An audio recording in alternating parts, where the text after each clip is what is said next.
When studying history, make a habit of seeking primary source material.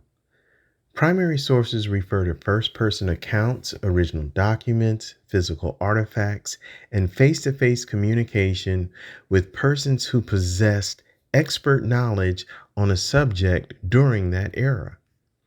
These records are most likely based on facts and represent our direct link to understanding history and the people who created it. The more you move away from primary sources, the further from the truth you go. For instance, most writings on Egyptology are purely speculative. The interpretation of history is often clouded by politics, racism, cultural and religious biases, and just a sheer lack of understanding.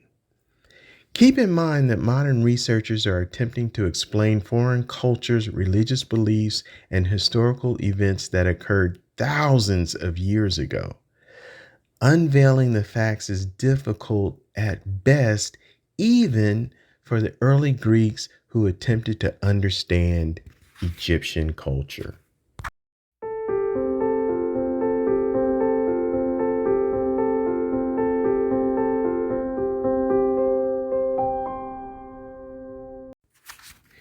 If you want to know something, go to the source. And when you do, you'll often find our African ancestors as the primary source of knowledge.